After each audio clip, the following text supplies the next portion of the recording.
Assalamualaikum and good morning. On behalf of our UniKL MIIT, welcome to the session, and I will pass to your MC for today, Ms. Ira Shazwani. Thank you. Assalamualaikum warahmatullahi taala wabarakatuh, and a very good morning to all. Okay, salam sejahtera, honorable guests, presenters, participants, ladies and gentlemen.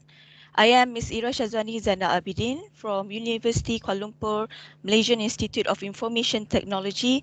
Will be your MC for today.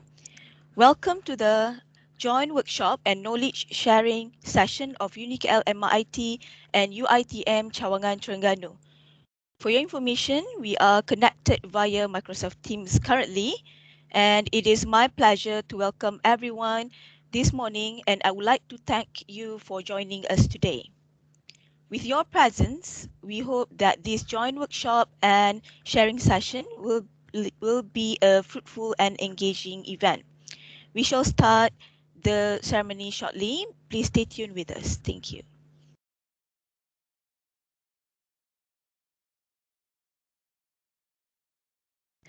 Yang berbahagia Professor, presenters, ladies and gentlemen, our joint workshop and knowledge sharing session shall now begin.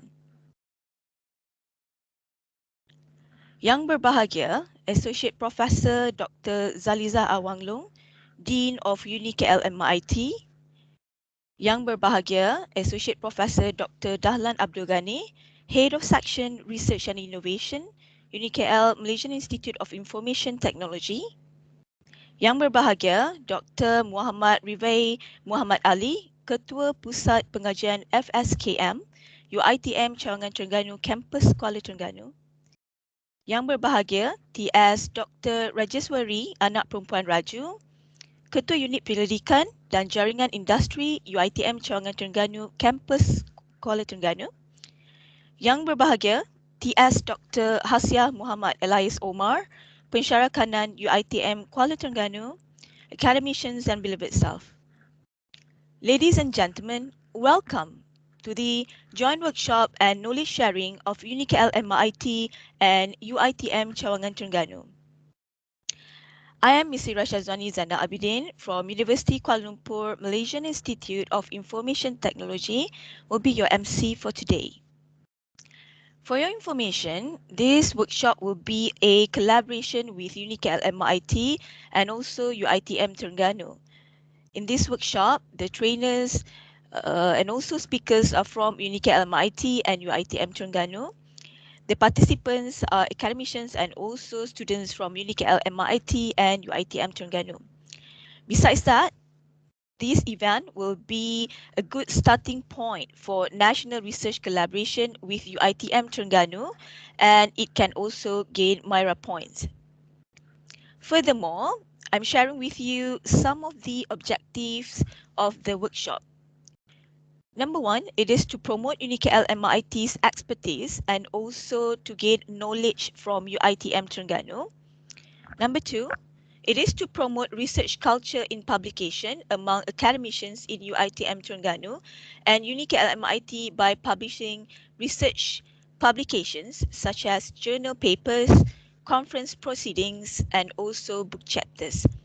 Last but not least, it is aimed to build research partnership between UniKL MIIT and also UiTM Terengganu as the foundation for future collaboration. Ladies and gentlemen, before we proceed with the agenda, let us begin with the recitation of dua that will be led by Ustad Hassan bin Jali from University Kuala Lumpur, Malaysian Institute of Information Technology. Please welcome.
Thank you, Ustaz Hassan bin Jali, for the dua recitation.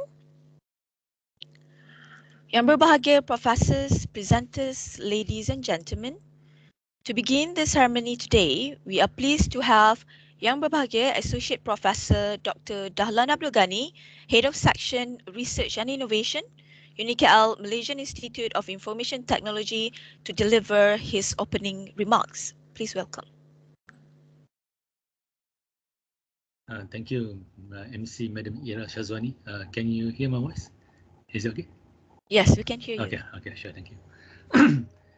Associate Professor Dr. Zaliza Awanlong, Dean of UniKL MIIT, Associate Professor TS Dr. Mohamad Nizam Hussain, Deputy Dean of Academy and Technology, UniKL MIIT, TS Dr. Rajeswari, Anak Perempuan Raju, Dr. Muhammad Rifai Muhammad Ali, researchers, academicians, and students from UniKL MIIT and UiTM Cawangan Terengganu, Campus Kuala Terengganu. Assalamualaikum warahmatullahi wabarakatuh, and a very good morning. On behalf of the organizing committee, I would like to welcome all respected academicians, researchers to the joint workshop and knowledge sharing session UniKL MIIT and UiTM Kuala Terengganu campus. UiTM Terengganu branch Kuala Terengganu campus and UniKL Malaysian Institute of Information Technology MIIT are two institutions of higher learning in Malaysia that have great potential to establish cooperation in cultivating research activities, research output among lecturers and also among students.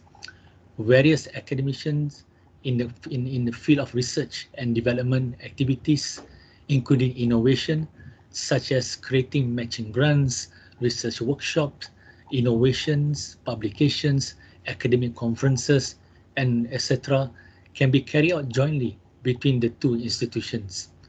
As the beginning of the collaboration, UniKL MIIT has proposed to jointly create a workshop in order to share knowledge and research expertise and experience between UiTM Kuala Terengganu campus and also with UniKL MIIT lecturers.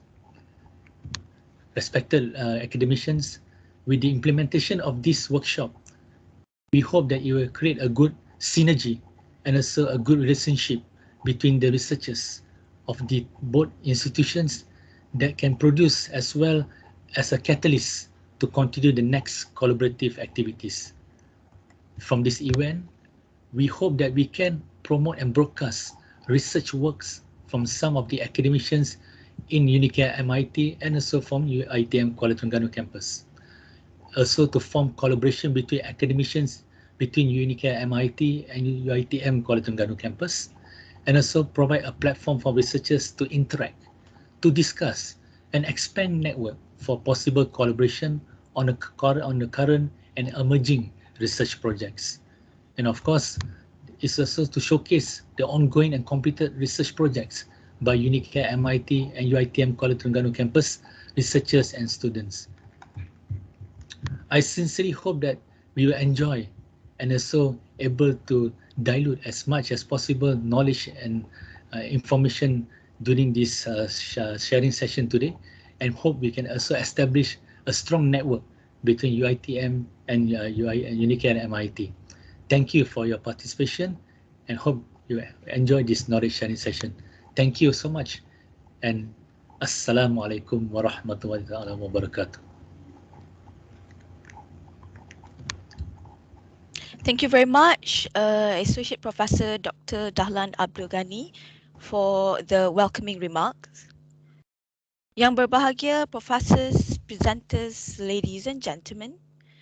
Next, let us get to know the background of our first lady speaker. TS Dr. Suzana Basaruddin have 10 years of experience from ICT industry related to information system development and 15 years of experience as academician. Her PhD is in information technology, measuring knowledge management. Her research that has been completed are 10 years of Selangor achievement in Community Cyber Center, academic repository in Institute of Higher Learning, Taxonomy Framework for Academic Knowledge in Institute of Higher Learning, University Total Campus Management System, and lastly, Malaysian mobile apps for cardiovascular disease. Besides that, she has also involved in research project, Augmented Reality Tourism Malaysia, and Help Desk System. Furthermore, she is also active in ICT workshop and also ICT bootcamp in promoting science and technology, especially to secondary school students. Therefore, it gives us great pleasure to invite our first speaker, Yang Berbahagia TS Dr. Suzana Basaruddin, UniKL MIIT, to deliver her talk entitled Harnessing Technology for Cardiovascular Disease Awareness and Prevention. Please welcome. Okay, Assalamualaikum. A very good morning to all. Okay, so I'm Suzana Basaruddin. First of all, thank you for having me today in this program. So, so thank you for our beloved Dean, Prof. Dr. Associate Prof. Dr. Zaliza, for supporting this program.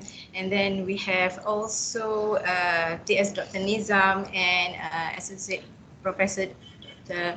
Dahlan, together with Dr. Rajaswari and our beloved fellows academicians from both MIT and UiTM Terengganu. So let me share my slide.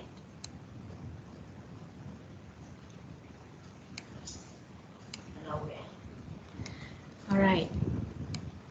So my topic today is harnessing technology for cardiovascular disease, awareness and prevention. Okay,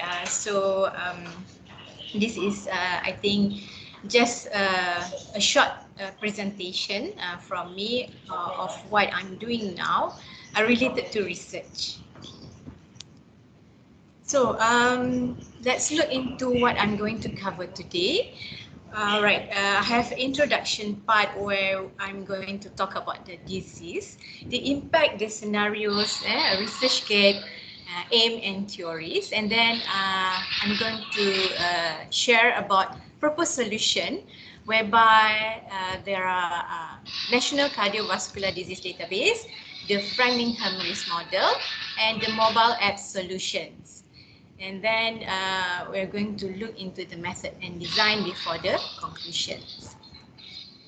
All right, so let's look into the cardiovascular disease. The cardiovascular disease or heart disease factors are the most or the number one killer for Malaysia and all over the world. So let's look into what is this cardiovascular disease. Okay, the heart disease or cardiovascular disease have various types, and then and symptom as well, of course. And then we have coronary artery, that is the arteries that supply oxygen and blood to the heart become narrow. And then we have heart valve, congenital heart, arrhythmia, and heart failures as well. So these two, coronary artery and heart failures, are these disease with controllable factors, whereby the others, the heart valve, congenital and arrhythmia, are uncontrollable factors. So we are going to focus on this heart disease with control factors in this research.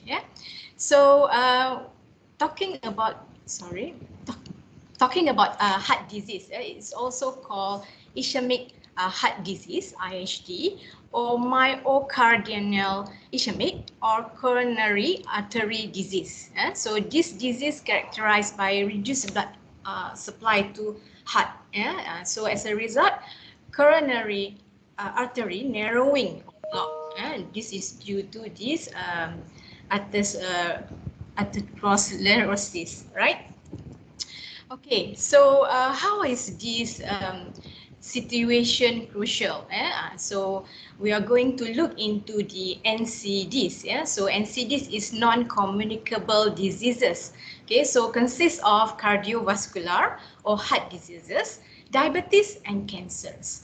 These NCDs cost nearly 9 billion annually in producing in productivity losses. So this is from this Health or Director General, Tan Sri Dr. Tenor Hisham Abdullah, is in 2020.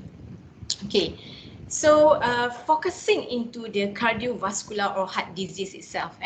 So over 200,000 potential productive years lost. It's cost 15.3 million working days. This is due to premature death. Meaning it's not after the retirement, it's in the services. So it's in related to NCBDs by 2020 June. And then we have this heart disease in Malaysia as #1 killer. From year 2017, 50 people dying from heart disease daily, and it is increasing. So we can see here number of deaths due to ischemic heart disease in Malaysia from 2010 to 2018 is increasing, and starting from 2017 is the #1 killer in Malaysia. In 2018, it's 16% already. So this is from National Statistics Department. Okay, so adding up to that, the average age diagnosed with cardiovascular related disease in Malaysia is 58 years, whereby in other countries like mainland Chinese is 60 years, Thai 65 years, Western countries 66 years, Canadian at 68 years. So the average heart disease discovery in Malaysia is decreasing, meaning younger age. Those in 20s and 30s were now exhibiting the symptoms. So this is quite concerning, something that we need to focus to. Right, so let's look on the further on the scenario in 2018, okay? Because this is the report that I have. So in 2018, ischemic heart disease, overall death in Malaysia caused by ischemic heart disease around 16%, and this one is the #1 killer in Malaysia in 2018. Okay, and then focusing to ischemic heart disease itself, a total of 18,267 people died, and with male of 70% of male.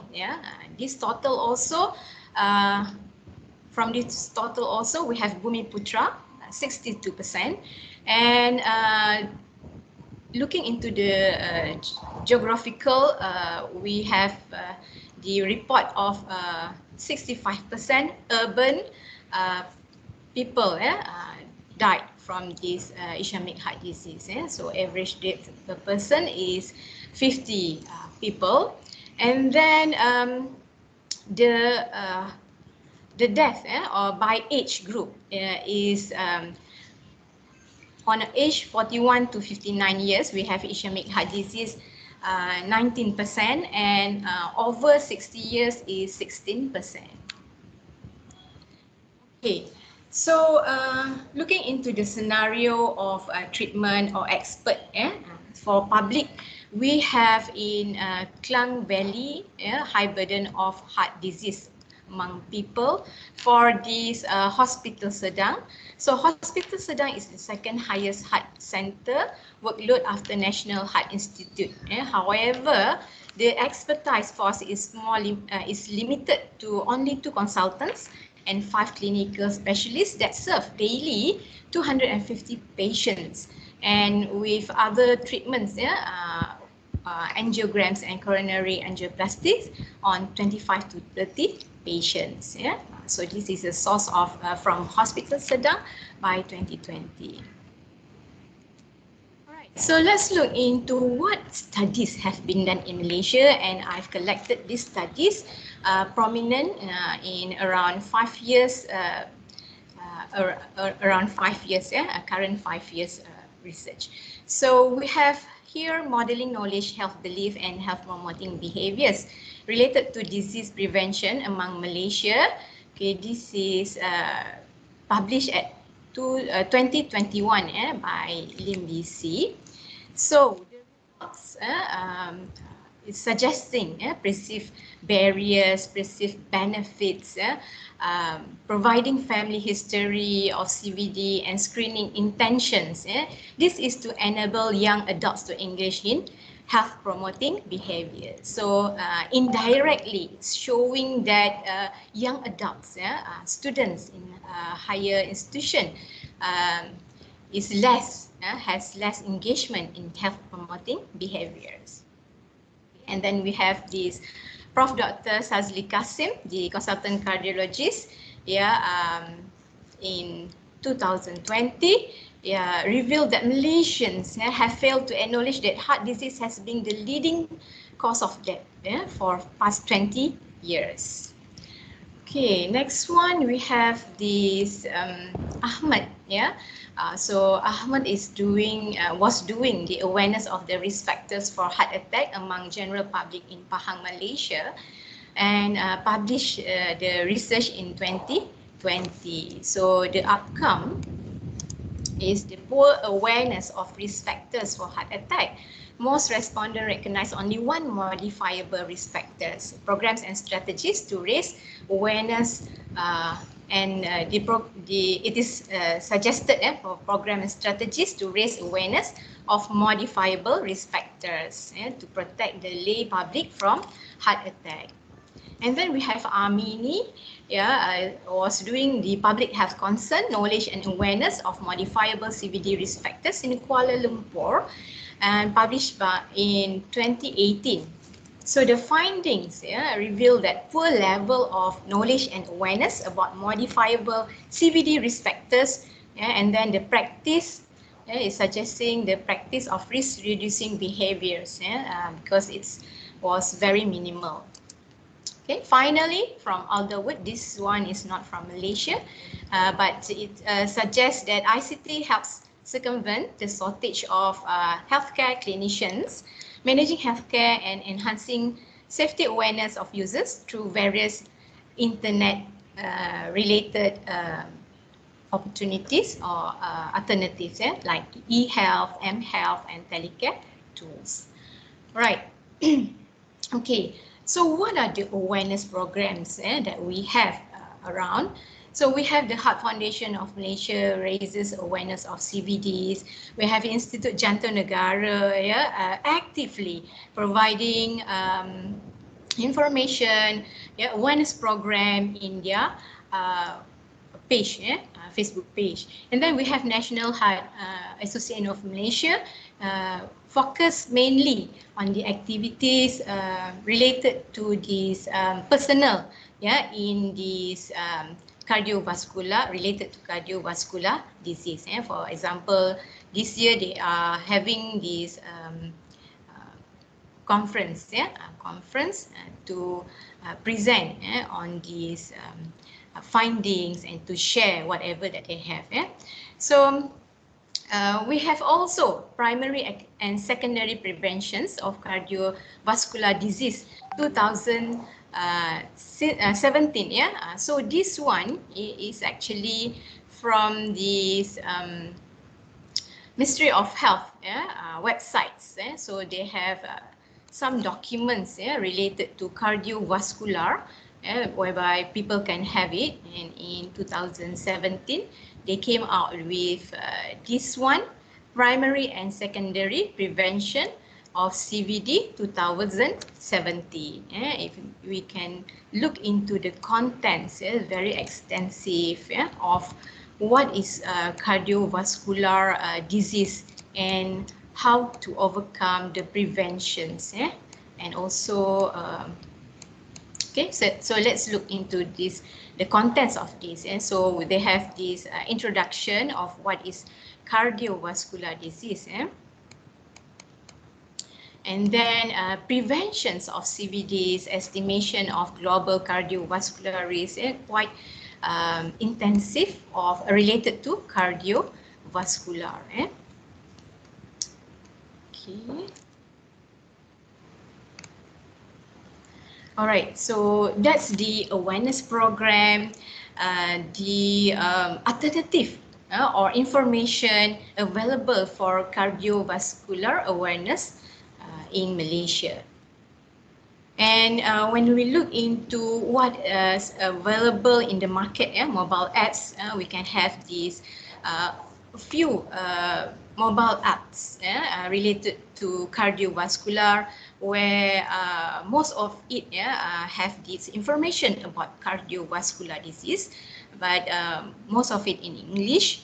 And we can look also into some of in Malaysia, doa penyakit jantung, ubat sakit jantung is more to alternative ways of facing this penyakit jantung.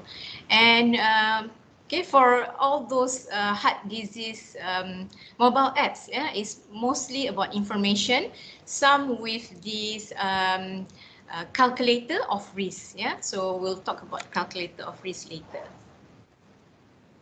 Right, so looking into the prominent papers, researchers and activities by governments, and looking into those initiative and how is information circulate. We have found that the awareness and initiative programs and guidelines have not reached Malaysia. The NCVD results and relevant studies has not distributed in appropriate platform. Later we are going to look into what is NCVD and how it relates to this cardiovascular disease.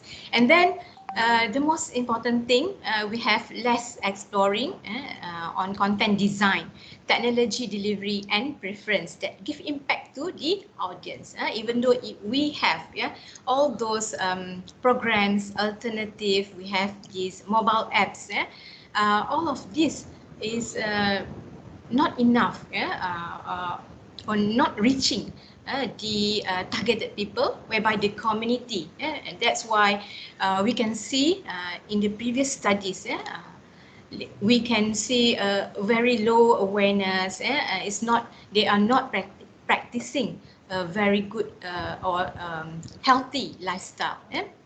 And so we came out with this proposed technological solution.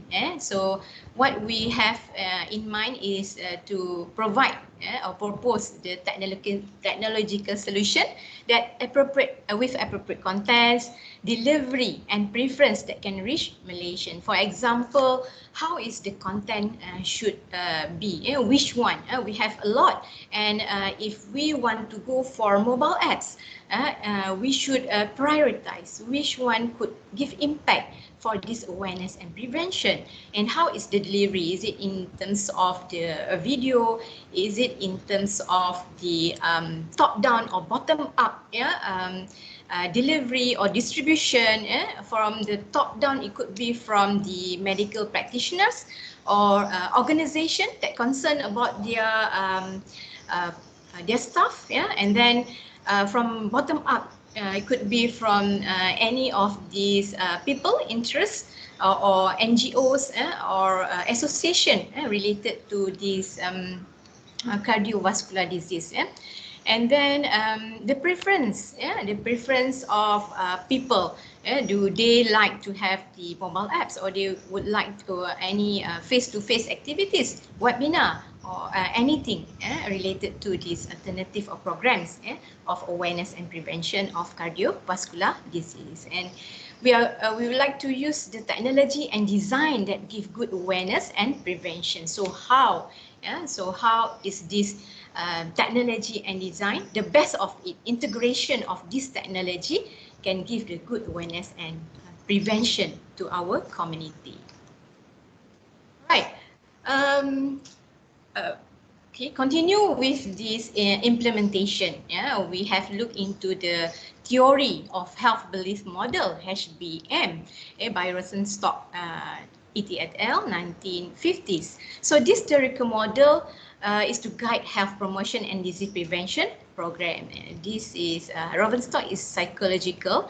So emphasize this theory on health belief model. Meaning, what are the belief of people that should be reached, yeah, so that they can move to prevention action, the healthy life of it lah. So it has the modifying factors, it has the traits, perceptions, perceived susceptibility and severity, and then the benefits and barriers that they should have, and then the cues, and also the self-efficacy could contribute to the action of preventing and aware of their situation.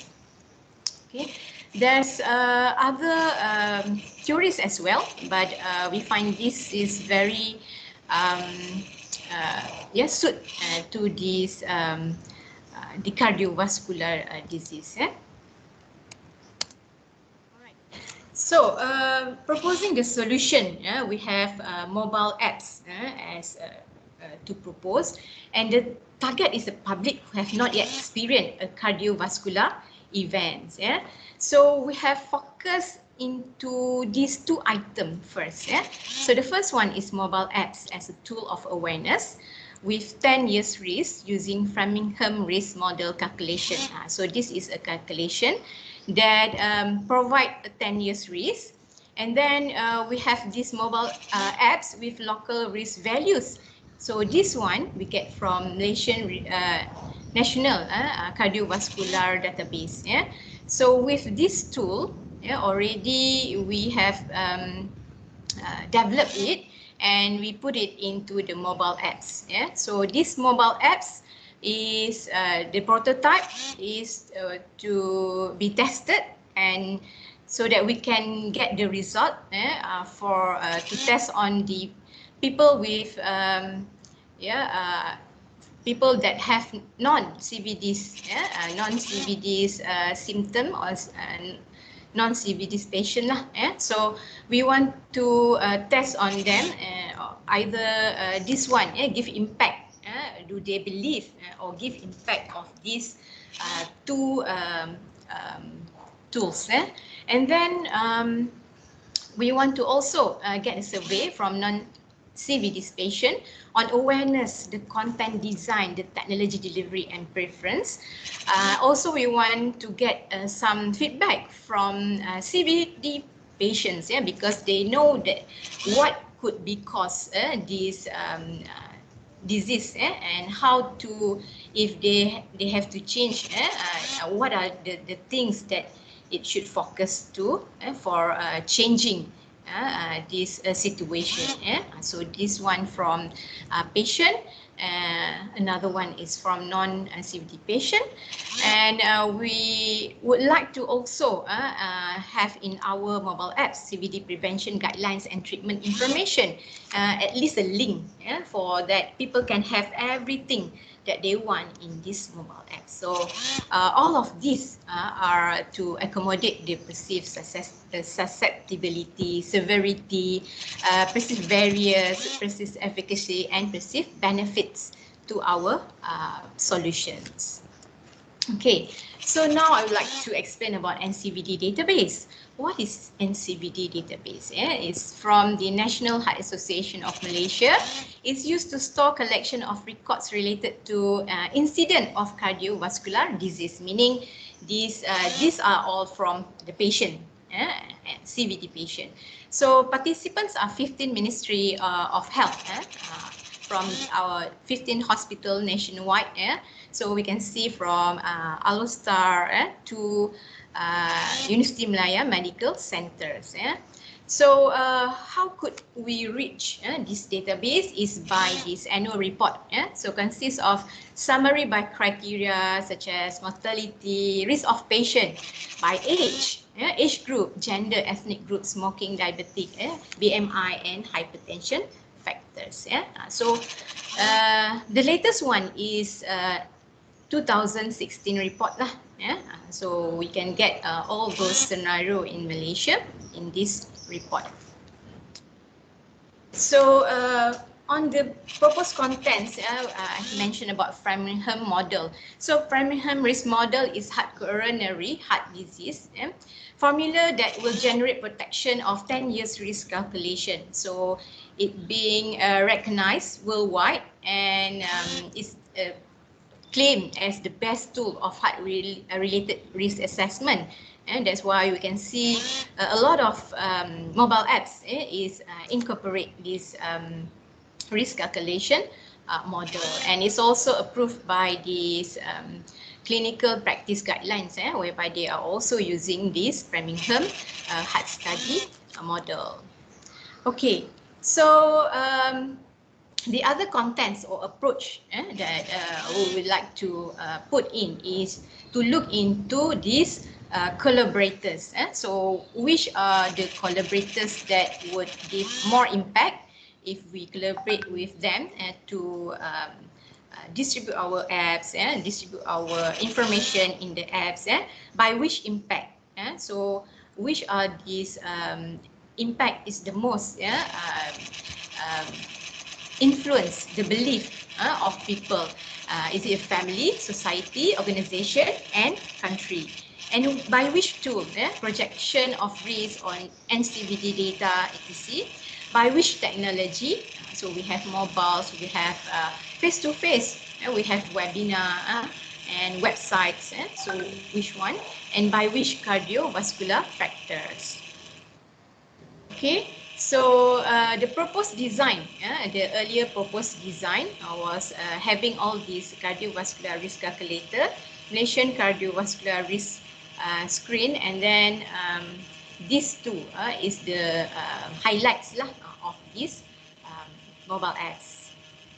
Okay, so now we have this prototype ready, and we are going to test. So testing should be to user testing and medical expert. So finally, we should have the response of these two tools, and if appropriate, then we'll put into our final design of the mobile apps. Okay. So other relevant research opportunities that I've explored. So there are cardiovascular disease in women. As we can see here, these stated here, cardiovascular disease in women is understudied, under-recognized, under-diagnosed, and under-treated. So there are a few studies to the woman, because woman is actually the heart of the family. So having women to believe and take an action towards this cardiovascular disease preventions and awareness will change perhaps the diet of the family, the lifestyle of the family in terms of the activities as well.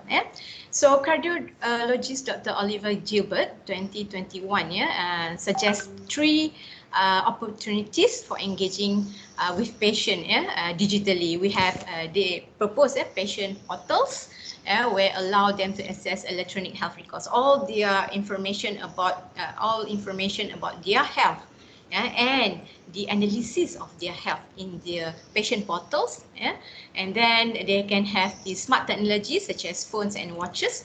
So nowadays we can see there are smart watches and smartphones, but does it really explore the awareness on the heart disease or cardiovascular disease? Does it link to that?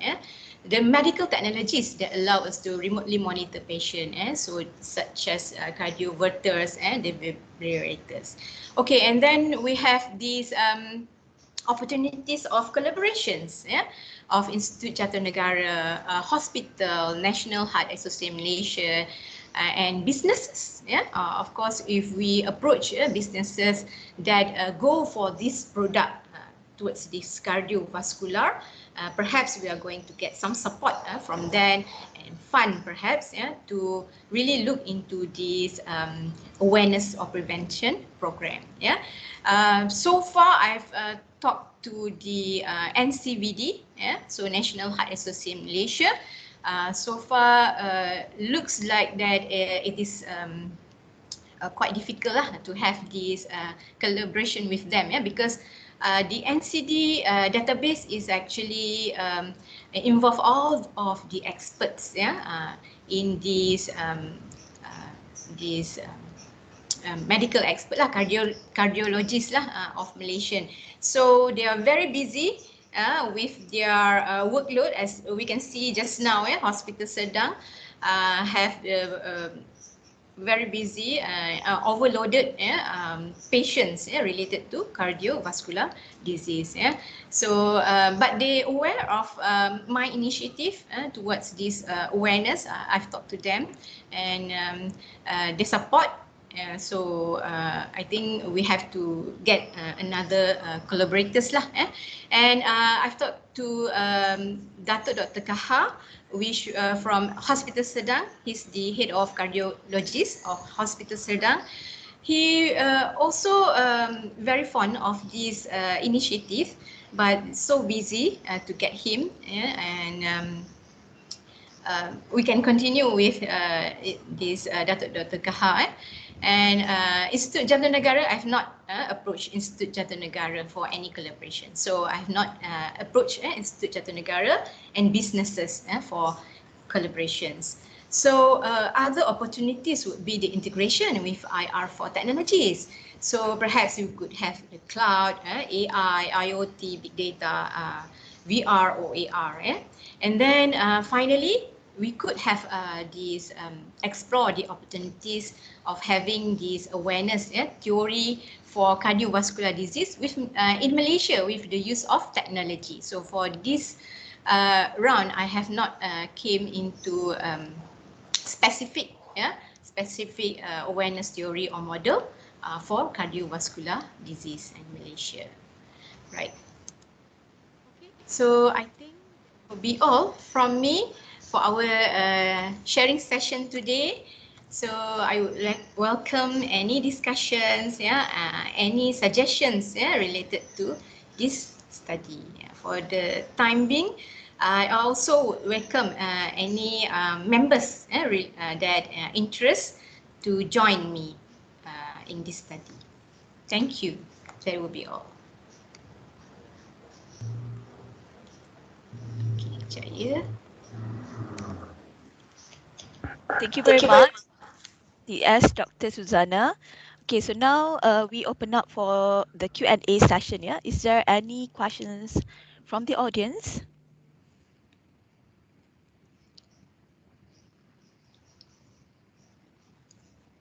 Anyone would like to throw our lady speaker some questions for our first slot?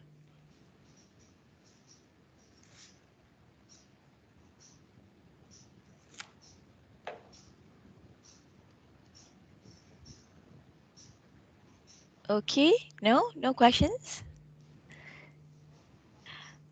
Okay, all right. So thank you so much, TS Dr. Suzana. Okay, I like the part where she mentioned the useful information, I would say, on the website information of the MOH regarding the cardiovascular disease. I found it very interesting where we can actually find sort of like list of disease related to the cardiovascular, especially one element I came across, the sleeping disorders just now. Okay, and like she mentioned, the integration of technology into creating awareness about the CVD disease. I think it will be essential to the public, to all of us, especially during this post pandemic season situation. Okay, thank you so much, Doctor, for the thoughtful speech. Okay.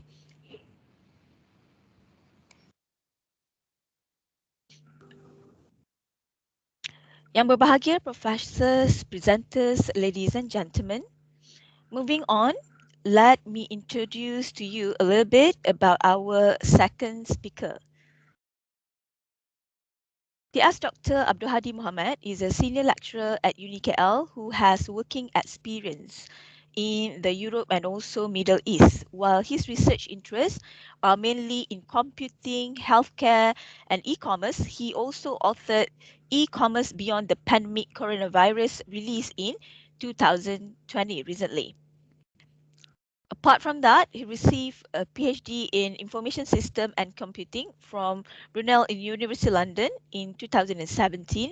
Okay, as an experienced IT consultant, he has won multiple innovation awards and worked on several research and commercial projects. Therefore, it gives us a really great pleasure to invite our second speaker yang berbahagia, TS Dr. Abdul Hadi Mohamad, UniKL MIIT, to deliver his talk entitled E-commerce Beyond the Pandemic Coronavirus. Please welcome.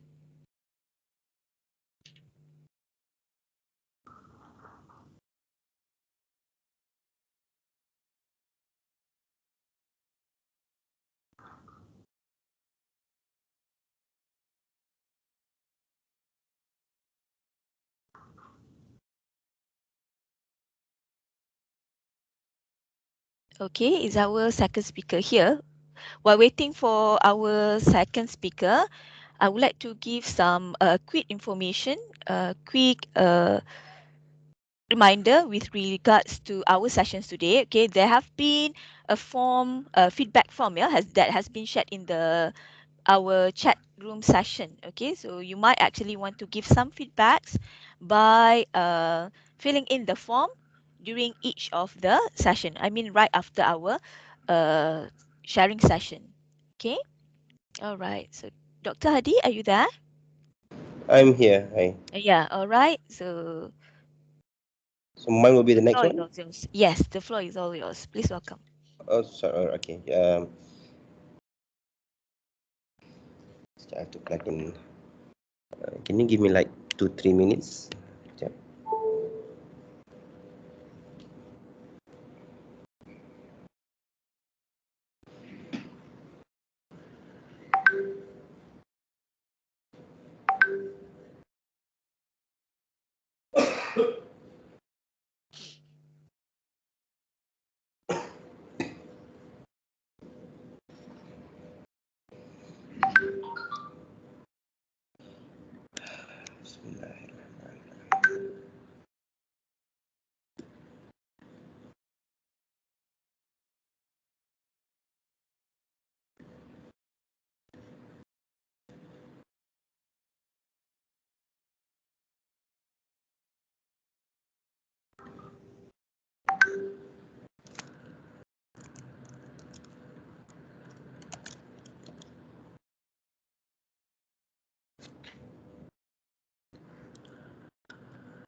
One moment here.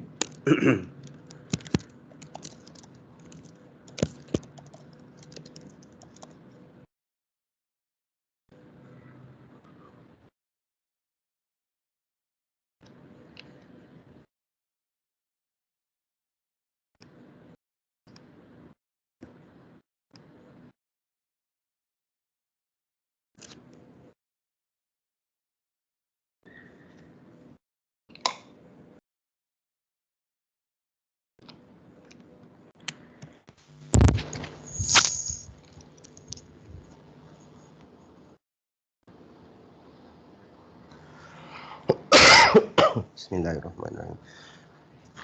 Assalamualaikum. Very good morning to everyone. Welcome to this session. So the first thing that would come to our mind. So let's talk about the general outline of e-commerce. Some people might say e-commerce or the usage of e-commerce or the platform itself is a kind of lifestyle. You can get almost everything. It's a kind of multi-purpose. It has most necessities. You can get groceries, foods, fashion, a new identity probably. To some businesses, they might uh, consider e-commerce is a new business channel. You know, they might, after several years, within several years, they went for brick and mortar, means physical premises, factories and stuff. Due to some changes in the game, they moved to online. E-commerce would be one of the options. Then probably other social commerce kind of thing. To some researchers, e-commerce or e-business or online business, digital business is a kind of business model somehow.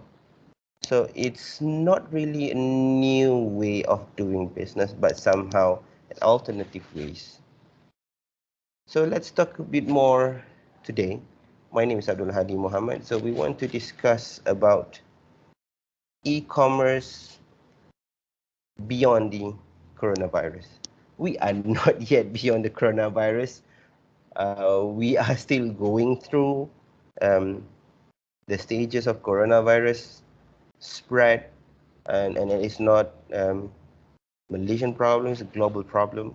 My name is Abdul Hadi Mohamad. I'm a researcher of University Kuala Lumpur, Malaysian Institute of Information Technology.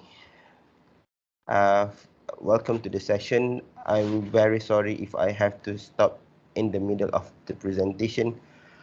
As you can see, I am a bit struggle in delivering the presentation because I'm positive of COVID-19. But I'll try my very best to share whatever I think necessary or whatever information or research that I've done before. A little bit about myself. I've been working in academia for a couple of years now. So I have a little bit of working abroad experience in Saudi Arabia, in the UK, and then now I'm in Malaysia, in my home country. I conducted some research, write some publications, secured some research grants. I will also help some local businesses, entrepreneurs, in utilizing or maximizing their profits through the use of digital platforms in their businesses. So I'm currently the Deputy Director of Alumni of UniKL. So if you have time and you want to get connected, let's meet up on LinkedIn so that we can share some ideas about the latest technology, maybe on some latest trend issues on e-commerce. I'm into healthcare as well. I have some backgrounds in project management, which I look forward to share, to exchange, or probably to academically debate or professionally argue about certain knowledge that definitely can, shine in the future. A little bit about my research track. So most of my research are research and professional tracks are basically within the umbrella of computing and information systems. I do conduct some research in healthcare, particularly on, like, for example, on patient care pathway in the medical ward. Last time I was also part of the team of the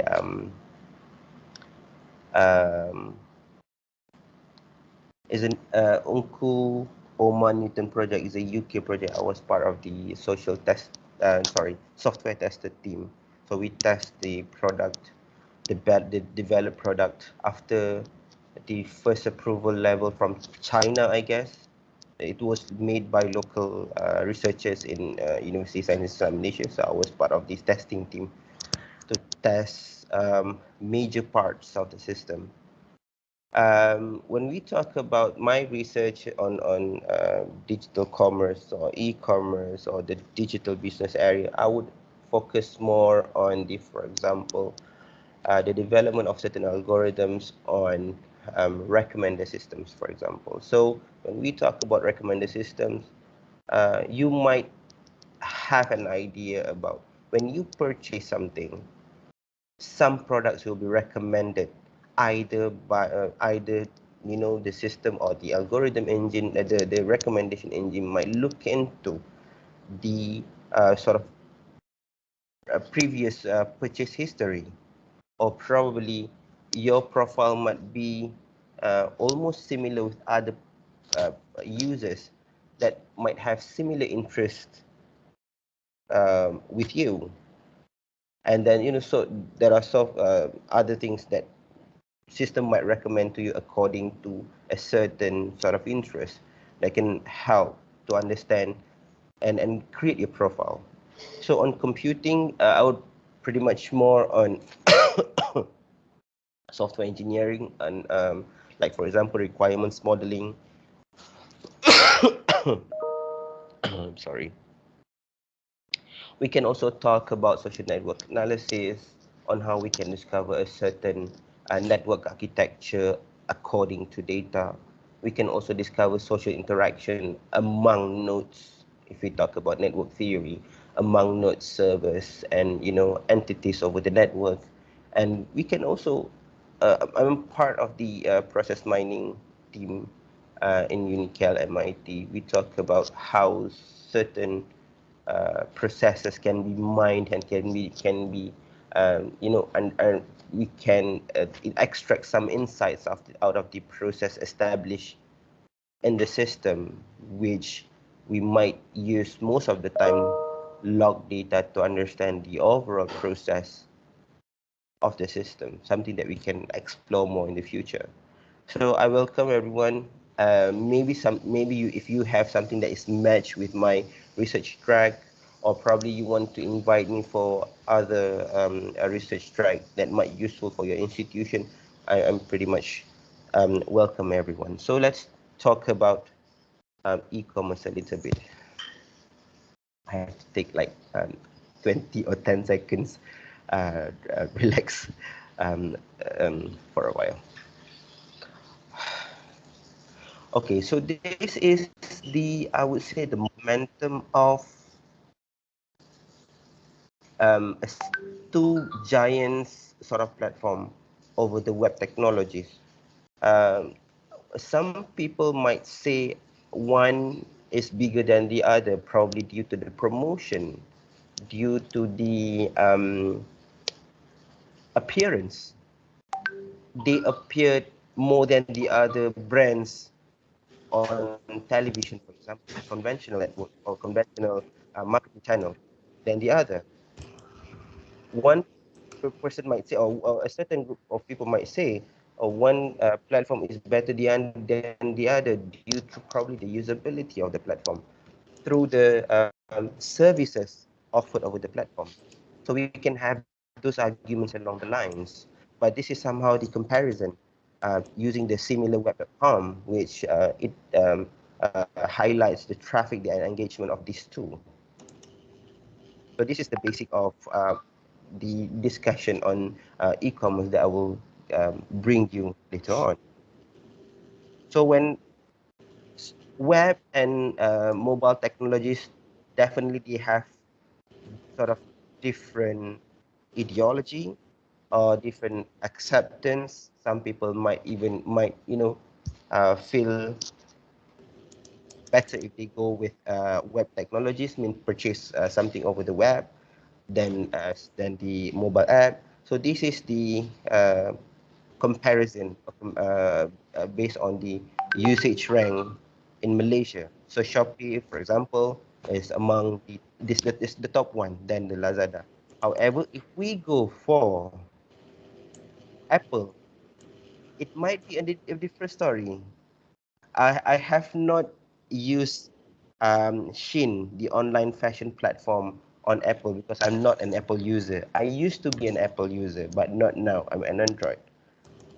It seems that Shein is even more popular on Apple, which I assume Shein is basically, when I searched Shein last night, it is actually a Korean fashion platform, but it also has some local taste fashion.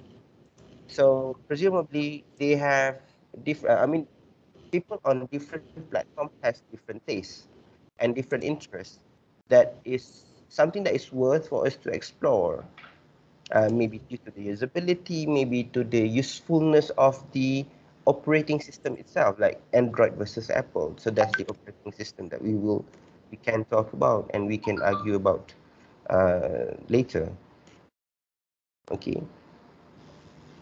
My presentation would go towards food and beverage app and comparison, some coming up with a new model out of it. So we talk about food app in Malaysia, as we might do some comparison over Android. So now Food Panda is the first one as compared to the other popular food and beverage app in Malaysia. However, on Apple, it's a different story altogether. Grab is the first one, whereby it is followed by Foodpanda. Okay,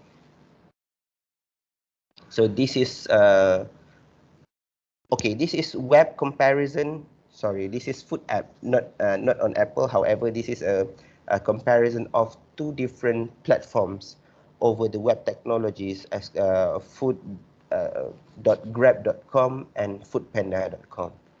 It shows that on a certain, most of the time, I would say most of the time, Grab outstands Foodpanda.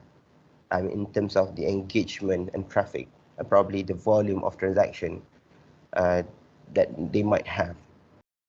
So when we have the understanding about how e-commerce work on certain perspective, we talk about it on the perspective of the researcher, perspective of the seller, perspective of the user, lifestyle kind of thing, business channel kind of thing, and probably business model kind of thing. So I would like to bring you to a scenario which we want to discuss about, or I want to share, give you some idea about the principle of food ordering. So we talk about the e-commerce kind of thing. Now we want to talk about the food ordering. This research is actually, I started this research with my FYP students back in 2018. So when we first started the research, the only platform that allows user to order place some orders over the platform and able to pick up their foods is only KFC in 2018. So I saw this is a huge potential. I even told my students, we have to take this opportunity and maybe we have to publish it as a letters of computer science or letters in information technology, saying that this is something that the industry or the players, the e-commerce players or the F&B players should take role. They should be part of the new trend, because only KFC have that facility. You can purchase over the app and you can pick up at the premise, whereby the food delivery service at that time is quite common. We can place an order and then we can get the food delivered to our doorstep. That's quite common. So when we have we call as distant food ordering, it gives you several benefits. I mean, despite the time, or probably during the time that we have all these viruses, among the advantages, we can always maintain social distancing, order the food, get some notifications if the foods are ready, and then we go to the place to pick it up. We don't have to wait at the location physically. However, even until today, sometimes I go for self collection food ordering, or we call as distance food ordering. I did not get the notification if the foods are ready. it's most of the time it is based on assumption. Oh, the foods are ready, then I should go to the place and get the food, collect the food. At least two of my favorite sort of platforms, let's see, Grab and Foodpanda. I'm not sure whether if all of you have a similar experience as mine. However, I did not get that kind of notification. I mean, if we can talk about the process on the research on the actual commercial practice, I think something that we can also discuss later on. So having this model, we actually have both win-win situation, both for both businesses and customers. Customers, they might not need to spend physical visiting effort for a long time. You know, instead of visit the shop for maybe 30 minutes, 40 minutes just to get the food, order from home while going back from office, you can just drop by for 5 minutes and go. For businesses, they might be able to minimize the space. Instead of people needs to, they have to prepare some space, waiting for the customers to wait while the foods are being prepared. Maybe they, having this wonderful sort of concept, they can minimize them.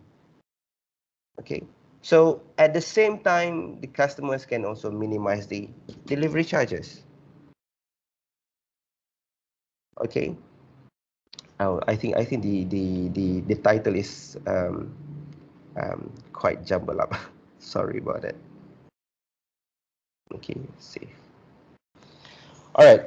When we talk about the order fulfillment on e-commerce FMB sort of processes, so as I mentioned, delivery company will be part of it, which it will deliver. They will the companies will deliver the foods, and then it will impose certain charge, etc. So the delivery company can be a part of the platform. Means like, for example, Grab or Foodpanda, they have their own internal or in-house delivery services, whereby some other platforms they hire a third party delivery riders to complete the order. So now it is time to have a new approach. At that time, for O2O, we call as offline, online to offline sort of concept.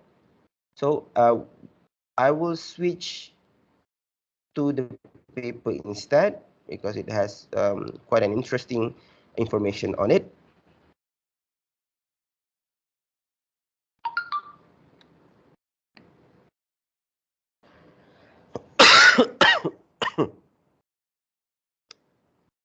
Okay, so this is the title that I wrote. This is the paper that I wrote.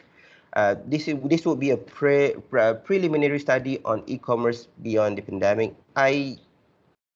At that time when this paper was published in 2020, there's not much research talks about the model. How's the business cope with the coronavirus or the pandemic? I don't say the coronavirus itself per se. I talk about the situation of the pandemic. And also this was written when I was in Saudi Arabia. So in Saudi Arabia, back then in 2020, dine is it's quite normal for everywhere. However, delivery was quite expensive in Saudi Arabia, even particularly when I was in Riyadh. It might take like 20 riyal for per delivery, even like for 5 kilometers probably or less. So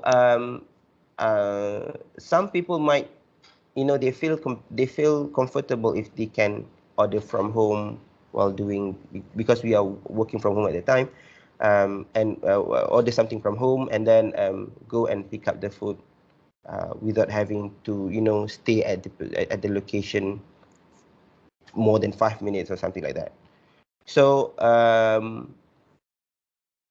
the overall ideas of the overall idea of the research comes within 2 or 3 phases.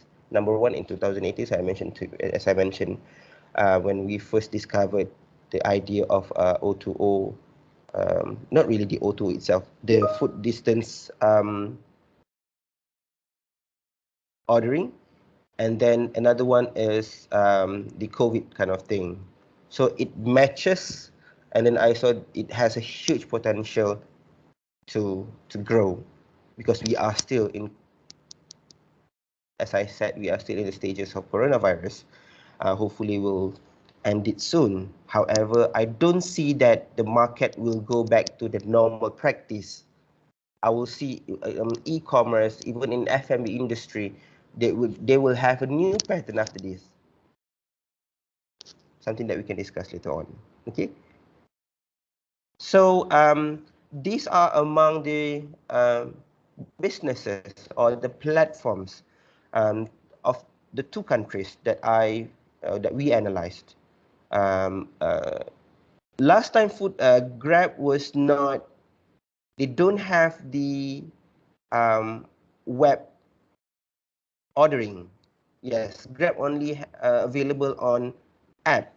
And sadly, when I completing this table, Grab was not available. I cannot use Grab when I was in Saudi Arabia, even for if I want to order some food from my family back home.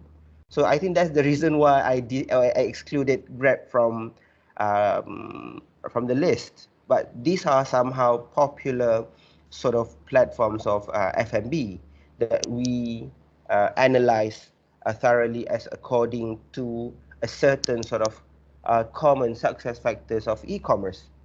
I consider those platforms are e-commerce. There are transactions, facilities, online ordering facilities, online payment facilities, including the tracking. Some of the platforms provide tracking.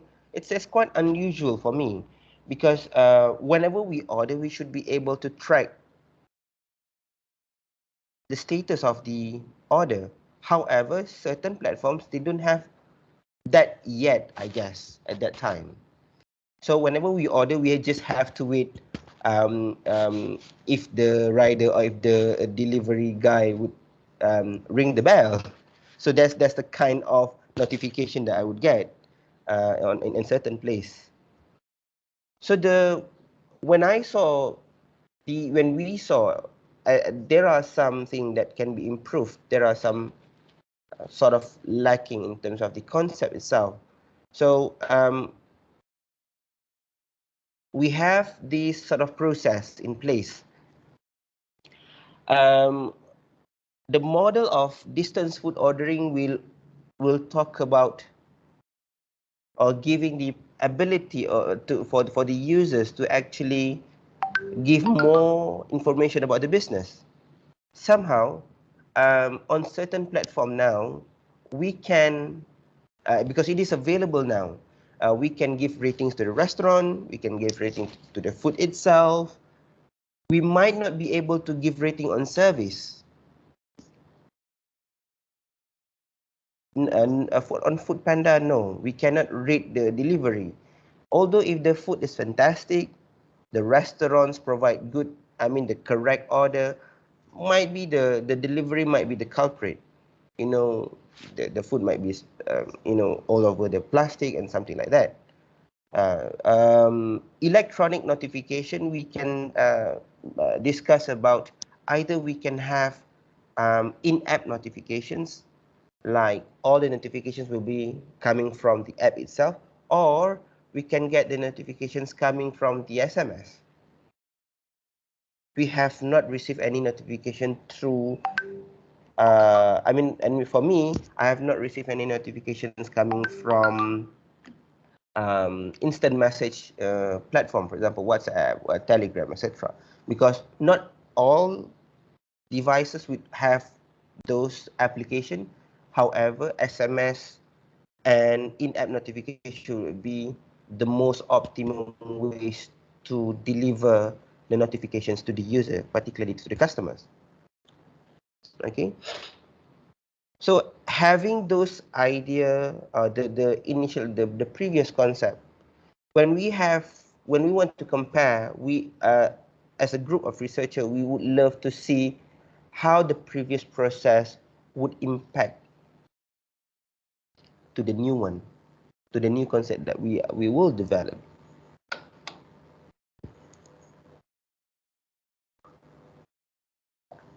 I'm sorry. Okay. Um, although we understood that having a conventional process, it might take a long time. Like for example, if this can be shown on the screen. Okay. Boleh nampak ke kat screen? Because I'm not sure whether it is appearing on the screen. Nampak tak organizer? Is it too small or is it? Okay, boleh baca. Boleh baca Thank you. Dia jadi besar sangat. Okay. I hope I can. Okay. So conventional timeline. Whenever you order food, you want to place some foods at the shop. If you know the shop, you can go directly. However, there are some efforts of physical visiting effort. If you are at the location, however, the shop is closed, and it's very unfortunate because you are already at the location. If you are at the location, however, the foods are not ready, for example, maybe the shops are not yet open fully, or probably some foods are not available.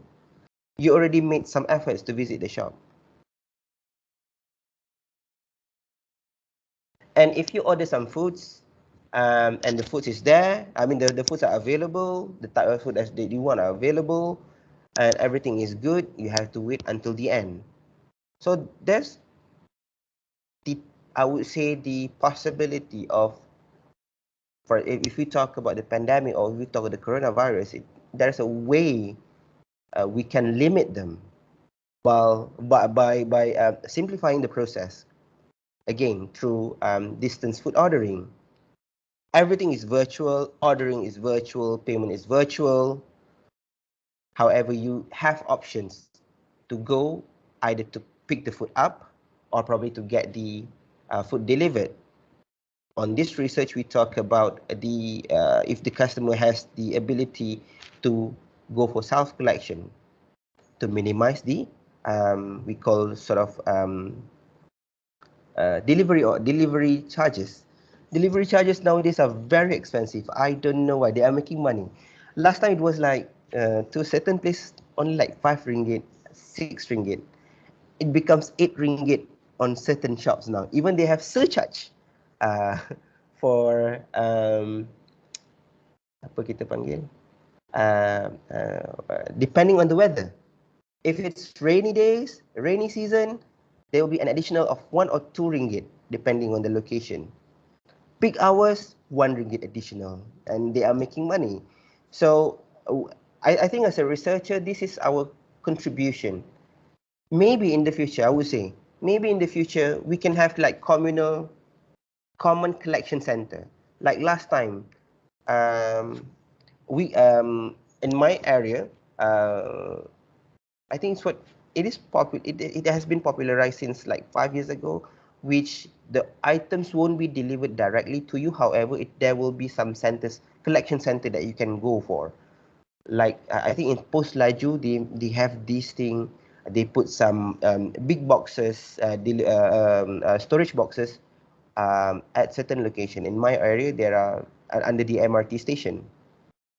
So I think if something that can research, we can work together, get nurturing some ideas on how to minimize the overall food ordering costs by having some communal collection centers, and maybe through some sort of top-down regulations. It seems that these kind of things are very popular. The gig economy, the sharing economy are very popular nowadays.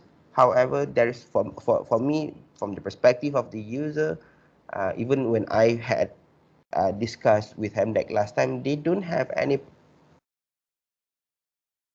control measure, because last time when they plan to have all these, you know, sharing economies company, they invite everything. Okay, let's come to Malaysia, do your business here. We want to, you know, have some benefits for the country.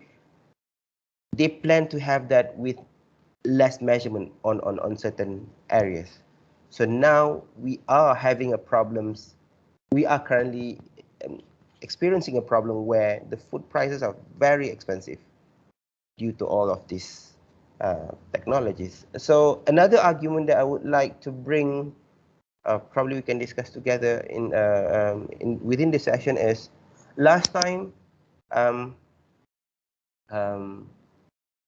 e-commerce, the definition of e-commerce are e-commerce should lower down the cost.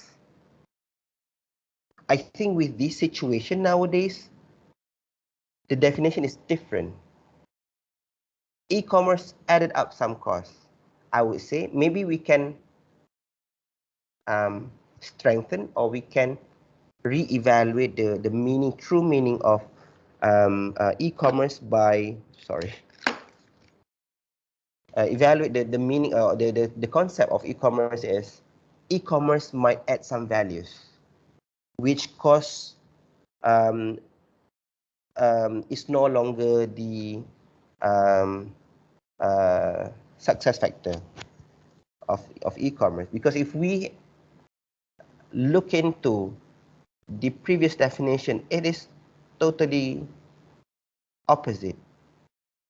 For example, as the business users, if you want to go, if you have a premise and if you want to go to approach some platforms like Food Panda, for example, you have to purchase the device. I think 100, 150. Similarly goes to Grab or probably other platforms. Okay, so that's the kind of opposing the idea of e-commerce lowering the cost, lowering the operational cost, which is not in some definitions. For the users, even for the users, like for customers like us, it's you know, having those platforms are amazing. However, we experiencing this surge, the increasing food price. That's something that we can do some research together. If anybody of audience here would like to go together with me, and maybe some other areas as well, I would love to discuss further with all of you. So that is the presentation on the O2O model of my presentation on e-commerce beyond the coronavirus. I have a big ideas on e-commerce research, which if anybody of you wants to join the group, please communicate. Please, we can get in touch. You can send emails to me. So this is my email, and thank you very much. I welcome any question. I'll try my very best to give ideas about it. Thank you.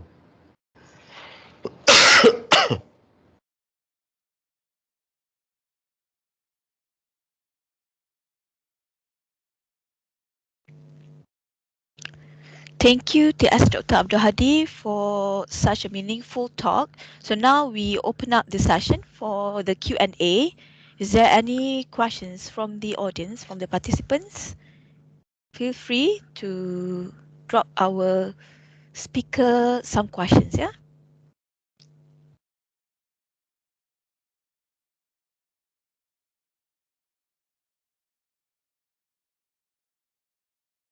Any questions?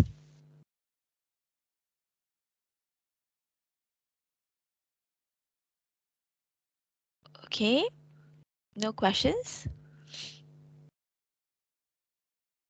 Okay, thank you so much, TS Dr. Hadi. Thank you. Yang berbahagia professors, presenters, ladies and gentlemen. Now, moving on, let us get to know our final speaker for this morning session. Dr. Ahmad has served UniKL for more than 21 years and one of the pioneer for Cisco Networking Academy program in Asia Pacific since year 2000.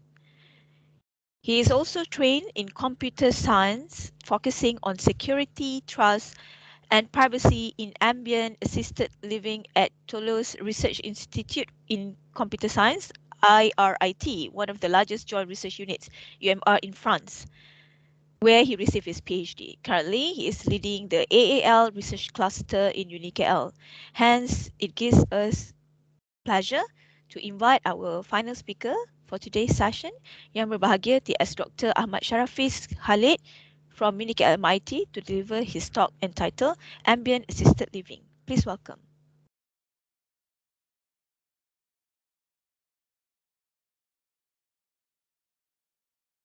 Thank you very much.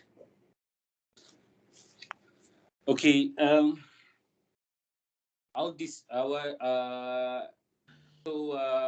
this morning I'm just going to introduce in terms of the ambient assisted living. It is quite sometimes already. It is it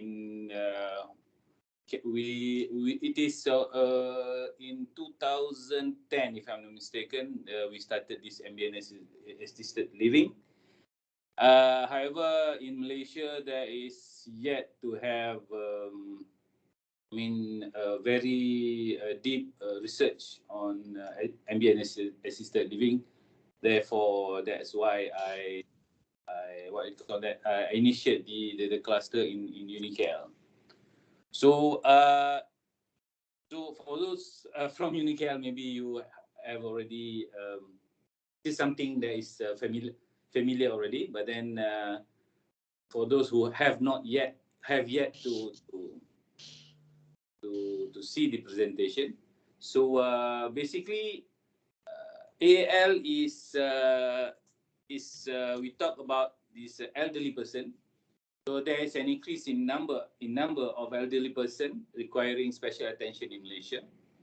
AL assists an elderly person in their daily task by leveraging various sensors within IoT environment.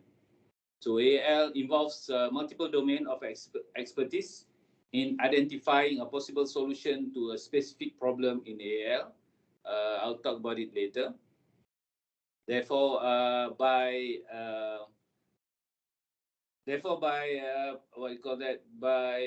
improving their by solving their problem, then we will improve their quality of life. Okay.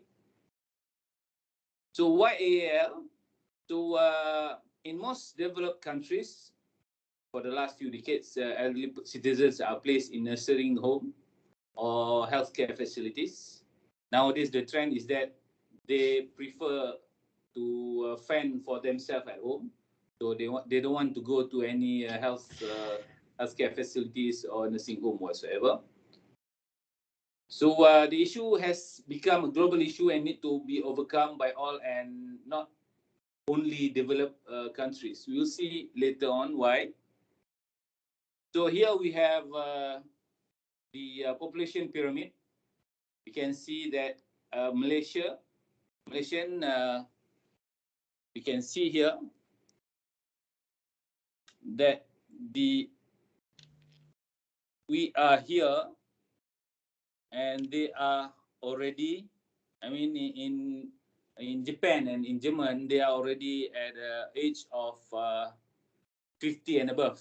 Malaysian, we are still here. We are still the population of 30 years old. Therefore, we in the future we will have most probably this the same features as Germany, where the pyramid. So the lower part of the pyramid will be smaller and smaller. So I predict this will be happening to us in another 20 years, 15, 20 years. Therefore, we need to be ready So YAL, so local culture in Malaysia reject the idea of sending their parents or elderly relative to such facilities, as I mentioned previously. However, the current situation in Malaysia reflects that elderly parents are left alone in their village while the younger generation search for job in cities. So, and Malaysia will definitely have to deal with the same issue in years to come, as I mentioned, in 15, 20 years to come. Accordingly, we need to be proactive in taking this matter in hand before it actually takes place, hence the interest of this research. So is this research is relevant? We can see the problem with the general life and well-being of elderly arise regularly, especially during the current pandemic situation when the MCO is implemented. So when we have the restricted movement during the MCO, we have been prohibited to what you call that, to move from one district to another. Therefore, as a children to our as a children as the to our elderly parents, we are in the situation of worrisome, because we cannot have access, we cannot help in whatever possible way. If they need help, what are we going to do? I mean, if they have any problem, any kind of problems, I don't know, sometimes medical problems, sometimes I don't know, ada atap bocor whatsoever, so we cannot do anything. I mean, from far, and then that's why we need this research to ensure. First is actually to set a higher standard in maintaining the independence, so that the elderly person can still stay at home without the need of they can be independent. They don't really need any help. And then at the end of the day, that is the easiest part. What worries us most is actually their safety. If they, for example, in the DAL, we are working in different domain. We are working in different domain. So it's actually a combination of smart environment. Smart environment is more towards the comfort. We set on the temperature control, humidity, the lighting. We can work also on the activity daily living. So on the grooming, dining, finding, picking up object. This activity of daily living most of the time covers on the robotics part. Sometimes small robotics to help them to what you call that, to do small things. Okay. And then in terms of medical, reminder of doctor appointments, medication schedule, then drugs dispenser and so on, to remind them, to help them on normally those elderly person normally requires a lot of what you call that, medications. So in order to ensure that they took their medication on time, they have a proper schedule and so on, then that's one of the research has been done on that. But for my part, I'm interested more on the emergency response. So I've done some research on fall detection. This is when we identify when when there's an emergency situation occurs. For example, we could have some the research on the fall detection has been done since quite a numbers of years already. But then in different types of different methodology. And some are using what you call that sensors that embed within the clothing. Some are using camera, using algorithm. A simple one is using the OpenCV software application. But again, there are a lot of, what you call that, a lot approach on doing this.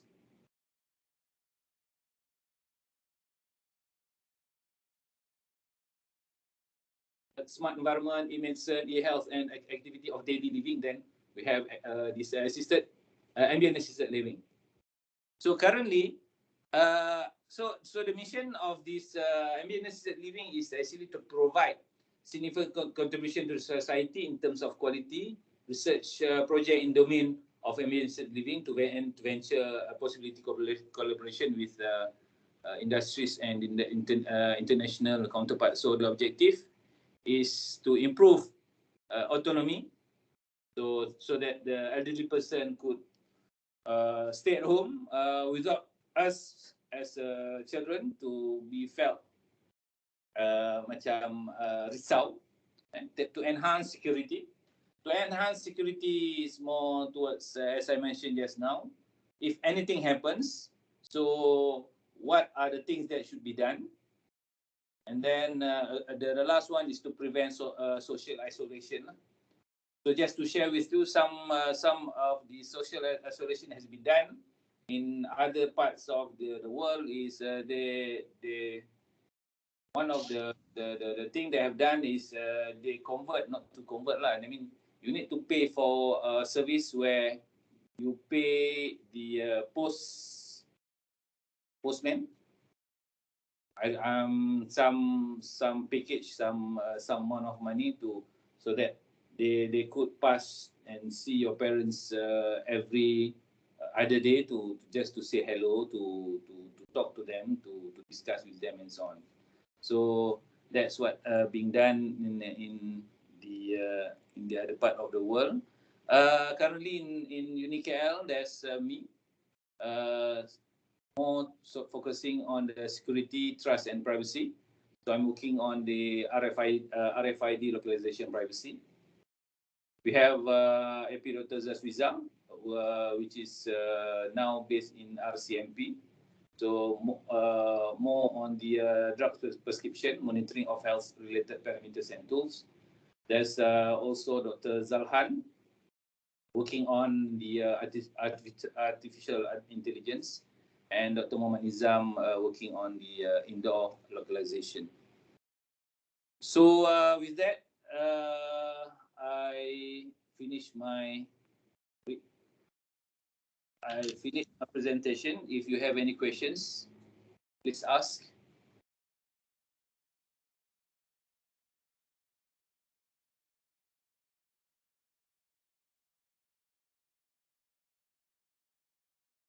Or is my presentation too fast?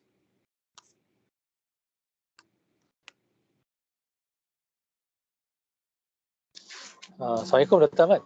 Yeah, Waalaikumsalam.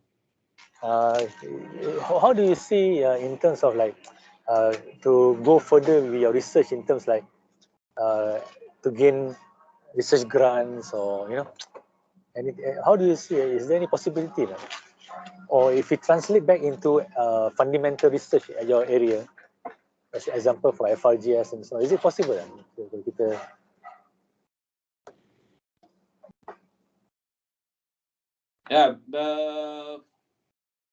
basically, if you look into this particular presentation, actually we are looking towards on the application rather than on the FRGS. Actually, on the fundamentals, yes, we could go on the, as I mentioned just now, in terms of the fall detection. So what kind of algorithm are we going to use, or in terms of, for example, the robotics part, and then what are the on more on the mathematical calculation. But most of the here is actually is more on the application of the technology that we have already.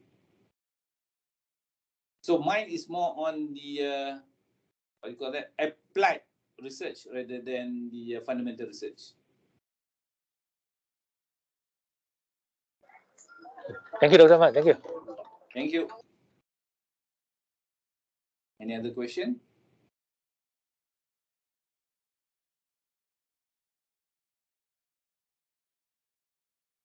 So basically in AL, yeah, most of the time now actually we are working in various sensor. If you are working in IoT, basically it's yeah, we can apply it into our we can plug in AL. As I mentioned just now, like Dr. Mohamad Nizam is more on the indoor localization. Therefore, the research is more on the how to locate a specific object in a room, in the house. In terms of indoor localization, we work on the best method. For example, one method they have accuracy of 1 meter, and then we need to improve to have another 30 centimeters accuracy whatsoever. And in terms of AI, we can see also we can work on the vision, computer vision, where we can see on the mood of the person. We can with how the with the expression, and then we know actually they're in good mood or if they're depressed and so on. So there are a lot of things that we can explore on this actually.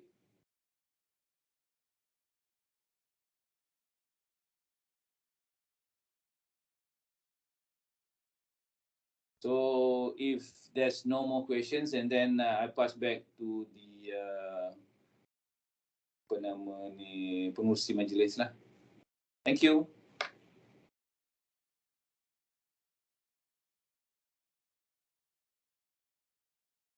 Okay, thank you so much, Doctor, for the meaningful and essential talk to us. Okay, ladies and gentlemen, to commemorate our officiating ceremony, therefore, I would like to invite everyone who has been participating in this ceremony via Microsoft Teams to kindly activate your camera so that we can have a group photo before we dismiss our event. Okay, maybe we can give like approximately 3 minutes for everyone to switch on the camera.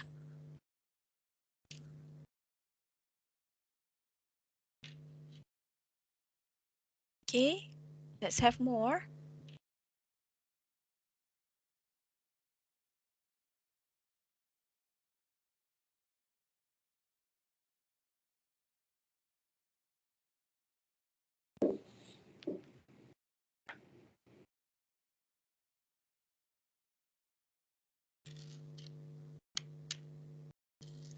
Okay, let's wait for some of others to join us. Thank you.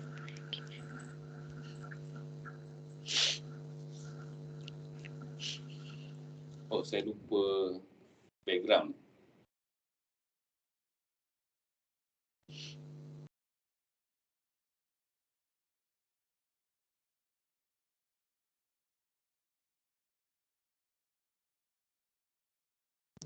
Okay, do we have more? Is that it?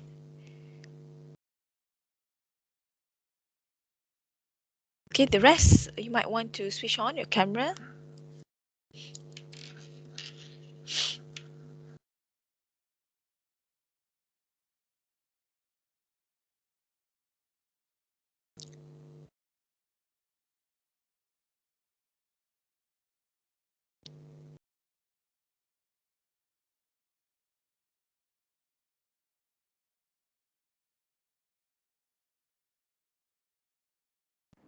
Okay, I think we shall proceed, yeah? The rest? Okay, more coming. Okay, let's wait. Okay, I think we're just nice, huh, Doctor? Dr. Shahrafidz, just nice. We're just on time. Okay, maybe some waiting for some of the others. Dr. Husna, are you there? Mr. Izzuddin? Nick? Yeah. Yes. Miss Nur Atika, Miss Nur Fariha.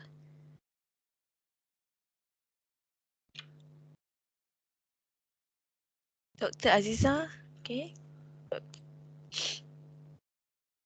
Okay, so shall we proceed or we shall wait for some? Dr. Husna, shall we wait for some others? Sorry, saya baru join from the training session. So this is for photo session, is it? Yes, exactly. Okay, let's on our camera lah.